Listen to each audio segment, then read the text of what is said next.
Pour ce 6e numéro de Tête à Tête, nous sommes à Paris, sur l'île de la Cité. Notre invité a passé 35 ans au légendaire 36 quai des Orfèvres, la PJ parisienne, dont il a même été l'un des pachas, l'un des grands patrons. Claude Cancès est l'invité Tête à Tête.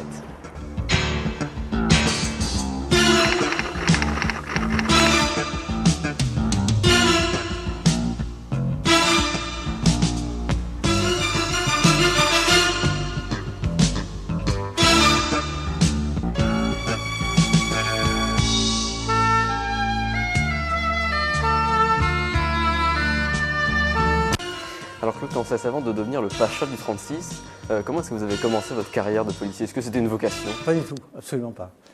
J'ai débuté, comme beaucoup, la majorité de flics, ont débuté au 36. C'est le hasard et la nécessité qui ont guidé mes pas vers cette maison. En 1963, je viens de terminer mon service militaire en Algérie, je cherche du travail. Je suis pion, en attendant, dans un petit collège de Beaucaire. Et un soir, à la sortie du collège, une grande affiche sur la mairie, grande affiche tricolore. La préfecture de police recrute des bacheliers, officiers de police adjoints contractuels, lieutenants maintenant. Et en dessous, en gros caractère, la police, un métier d'homme. Ça a évolué depuis. Donc j'ai été au commissariat, me renseigner un petit peu je ne savais pas ce que c'était que ce boulot de flic. Pour moi, le flic, c'était celui qui mettait les contraventions, l'empêchait de tourner en rond. Je n'avais jamais imaginé entrer dans la police. Puis l'inspecteur qui me reçoit au commissariat m'explique un petit peu ce qu'il en est. Et j'ai dit allons-y. Je fais acte de candidature et puis le 2 mai 63, je franchis le seuil de ce mythique 36 quai des Orfèvres. Pas pour gravir les 148 marches souvent décrites dans les romans de Simelon, mais pour me diriger au fond de la cour, dans un petit bureau où se tenait le DRH de l'époque, qui faisait les affectations. Et puis, je ne m'imaginais pas que, longtemps plus tard, j'allais devenir franchir les échelons, et la dernière roue du carrosse, si vous voulez, j'étais le patron, comme vous disiez, le pacha de cette maison.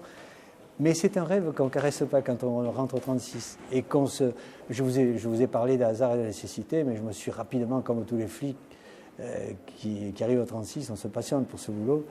Et le rêve, ce n'est pas d'être directeur, d'être le pacha du 36, d'être le maigret, celui qui est dans le petit bureau, le grand bureau à l'étage en dessous, et qui est le patron de la criminelle. Je ne l'ai jamais été. Si ce n'est au mois d'août 82, le patron étant en vacances, j'étais le numéro 2, je l'étais par intérim pendant un mois. Quelle qualité doit avoir un policier aujourd'hui, selon vous? Un jeune qui voudrait se lancer dans la police, qu'est-ce qu'il doit... J'ai fait partie très longtemps du concours des jurys du concours d'inspecteur et de commissaire. C'est une question qu'on posait souvent. Et ce qui nous faisait plaisir, lorsqu'on avait comme réponse avant tout la disponibilité. Tout fonctionnaire, qu'il soit policier ou non, doit être disponible. Mais ce métier de flic, c'est la disponibilité. Bon, il est évident qu'il faut être honnête, intègre, tout ça, c'est des pléonasmes. On est flic voyous. Hein. Alors, quelles études? Il est évident que pour être gardien, je crois qu'il faut au moins le bac. Lieutenant, après, c'est bac plus 2 ou 3. Et commissaire, bac plus 5, je crois. Il faut quand même avoir un petit bagage. Alors, l'image de la police aujourd'hui, elle a évolué depuis justement l'époque de Maigret. Est-ce que le flic est toujours autant respecté qu'avant? Globalement, je pense que oui. Vous savez, lorsqu'on fait des sondages d'opinion, on se rend compte que le flic n'est pas détesté. Bon, de Brassens jusqu'à Villon, on a toujours aimé, on a toujours ri de voir le gendarme être tabassé par Guignol, c'est évident. Bon. Mais au fond, le citoyen, au fond de lui-même, il sait que le flic peut lui être utile. Et je crois qu'il est peut-être pas... On n'est pas adoré, mais respecté. Vous avez donc passé 35 ans à la PJ. Quels sont les événements Au 36. Au 36. Quels sont les événements qui vous ont marqué le plus? Celui qui m'a le plus marqué. Vous savez, quand on exerce ce job, on sait qu'on est à la merci d'un accident, de blessure ou même de mort. Et cela fait partie, pour employer la formule consacrée, des risques du métier. Mais lorsqu'on a un collègue au tapis, et ça m'est arrivé 2 fois dans ma vie, et notamment Une très importante parce que était un collègue, mais en même temps un ami, Jacques Capella, qui est mort dans la prise d'otage de l'ambassade d'Irak. À mes côtés, il y a eu une fusillade. En 2 mots, si vous voulez, les Palestiniens avaient pris en otage des membres de l'ambassade d'Irak. L'un d'eux avait réussi à prendre la fuite. Le second était resté toute la journée dans l'ambassade en tenant armé d'armes de gros calibre une partie de l'ambassade. Et en fin d'après-midi, qu'on sent, à la suite de négociations, il se rend et il sort. Ce qu'on ne savait pas, c'est que les gardes du corps de l'ambassade avaient reçu pour instruction de l'ambassadeur de le tuer, craignant sans doute qu'il nous fasse des révélations susceptibles de nuire à l'Irak. Et puis là, ils ont tiré pour le tuer, mais alors il y a eu une fusillade énorme. Les gens de l'anti-gang et de la crime ont riposté, et Capella est mort à mes côtés, aux côtés du patron de la crime, Ottavioli, à l'époque. C'était un ami, on avait quasiment débuté ensemble. C'est l'affaire qui m'a le plus marqué. Si vous voulez une affaire plus réjouissante, c'est la prise d'otage à Neuilly en 1993 de celui qui s'était surnommé Human Bomb et qui avait retenu en otage toute une école maternelle où nous avons vécu 40 heures d'angoisse avec le préfet, le procureur, Nicolas Sarkozy qui était à l'époque maire de Neuilly et tous les collègues qui étaient sur le terrain. Et grâce à l'action du RAID, le service opérationnel, l'affaire s'est solutionnée. Comme vous le savez, il n'y a pas eu aucun gosse n'a été blessé, ils ont tous été libérés. Hélas, le preneur d'otage a été tué, mais les gens du RAID n'ont pas pu faire autrement. On se trouve au sein du 36 quai des Orfèvres. Alors c'est une adresse mythique qui ne laisse personne indifférent. Comment est-ce qu'il s'organise ce 36? Quelles sont les unités, les différentes unités qu'on y trouve? Parce que finalement c'est assez... Alors quand on parle du 36, ici vous avez implanté en gros 500 fonctionnaires de police. Vous avez la direction, la police judiciaire, l'état-major au même étage que la direction. Au-dessus, l'étage au-dessus, vous avez la criminelle et puis la brigade des stupéfiants et la brigade anti-gang qui est sous les toits. De l'autre côté du palais, la brigade de répression du proxénétisme, ancienne brigade mondaine, la brigade de répression du banditisme qui est place de Lutèce, dans le bâtiment de la préfecture de police, quai de Gèvres, la brigade des mineurs, et vous avez alors la sous-direction des affaires économiques et financières rue Château des Rentiers. Vous avez entendu les auditions de Troscan, ça s'est fait rue Château des Rentiers. Quand j'étais directeur de la police judiciaire, les affaires dites sensibles sur la mairie de Paris, Chirac, c'est la financière. J'ai oublié aussi les services locaux, ce qu'on appelle les divisions de police judiciaire qui sont implantées à travers Paris, Intramuros et les 3 départements de la Couronne. Il y a un crime sur Nanterre, la criminelle est trop chargée, on laisse ça au service départemental de police judiciaire de Nanterre et c'est le 36.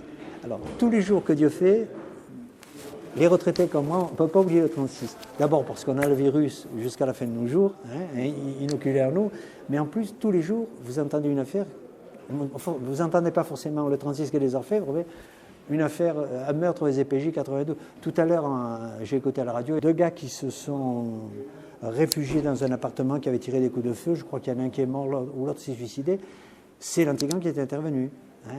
C'est le 36. Et puis vous revenez souvent là, tout à l'heure, vous serrez les mains, tout le monde vous connaît ici. C'était...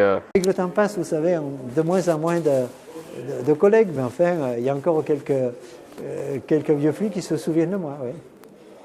Alors, on va parler aussi de votre livre dans un instant que vous avez réécrit avec Charles Diaz, la version illustrée donc, de l'histoire du 36. Alors on voyage à travers les archives sanglantes de la PJ. Comment est-ce qu'elle vous est venue cette envie d'écrire ce livre? Alors déjà, il y a l'idée du premier livre. Je n'avais pas l'intention d'écrire sur le 36. D'abord parce que je ne suis pas écrivain, ni historien. Ensuite parce que je considérais à tort ou à raison que tout a été écrit, dit, filmé sur le 36. Je ne voyais pas ce que je pouvais apporter de plus. Et puis, depuis que je suis à la retraite, avec mon épouse, à qui je dois une grande partie de ma carrière. Et donc, c'est sur un sentier de randonnée que Charles Diaz, un ancien inspecteur de la crime qui est devenu un ami et qui est encore en activité, qui m'a appelé un jour pour me dire, voilà, je suis chez l'éditeur Jacob Duvernay, il cherche quelqu'un pour écrire l'histoire du 36, tu es un de ceux qui est resté le plus longtemps au 36, tu es tout à fait désigné. J'ai dit non, mais mon fils, le hasard, vous verrez, il y a 2 mots qui reviennent souvent dans le livre, la chance et le hasard. Mon fils, 3 jours auparavant, m'avait dit, papa, quand est-ce que tu écris? Et je lui ai dit, tu sais bien que je n'ai pas l'intention d'écrire. Il m'a dit, ça me ferait tellement plaisir. Et j'ai dit, écoute, je vais essayer de te faire plaisir. On apprend aussi que Georges Simenon, donc le père de l'inspecteur Maigret, venait en immersion dans le 36. Il venait souvent. Il s'est inspiré pour créer le personnage de Maigret de deux commissaires qui ont existé, le commissaire Guillaume et le commissaire Massu.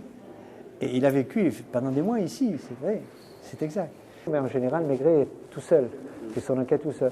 Il a parfois le fameux Janvier qui a existé, l'inspecteur Janvier, mais qui s'appelait Février. Il a débaptisé, il l'appelait Janvier, c'est marrant. On a posé la question à Simenon, pourquoi, sachant que le travail de la criminelle, de la PJ est un travail d'équipe, il en avait fait un commissaire tout seul. Et il a eu cette réponse, et je crois qu'il avait tout compris, c'est que ses lecteurs accrocheraient mieux à des romans, des enquêtes menées par un homme seul qu'avec toute une équipe. L'attention du lecteur sur le personnage de Maigret, et je crois qu'il avait tout juste. Alors, Maigret en 2012, est-ce qu'il ne serait pas un peu déboussolé justement en voyant les nouvelles méthodes de la police qui ont bien évolué, travailler davantage avec l'étranger maintenant? Alors, il ne serait pas déboussolé par les locaux, parce que je peux vous assurer qu'il n'y a pas grand-chose qui a changé. Et c'est un monument historique dont déjà on n'a pas pu déplacer les murs ni quoi que ce soit. Vous voyez vous-même que les locaux sont dans un état, quand ils parlent de l'escalier crado, ça n'a pas beaucoup changé. La méthodologie. Oui, la police technique et scientifique a fait faire un bond aux enquêtes criminelles. Il y a 20-25 ans, on sortait, le taux de réussite était entre 70 et 75% à la criminelle. Maintenant, c'est de 90%. Hein, c'est formidable. Mais la méthode d'enquête, les constatations, l'enquête de voisinage, la méthode d'interroger les voyous, ça n'a pas beaucoup changé. Alors en lisant votre livre, j'ai aussi appris que le 36 allait déménager. Donc d'ici 2017, il sera au Batignolles. C'est une révolution? Ah oui, ah oui. C'est une révolution. Il va bien falloir déménager, mais il est évident que tous ceux qui ont travaillé comme moi ici, qui ont passé la moitié de leur vie ici, on va avoir un pincement au cœur, parce que ce 36 a une âme. Hein? Et j'ai emprunté dans la conclusion de mon premier livre une phrase à Franck Herriot. Ce sont les hommes qui fabriquent la mémoire des pierres et pas le contraire. Merci beaucoup Claude Cancès.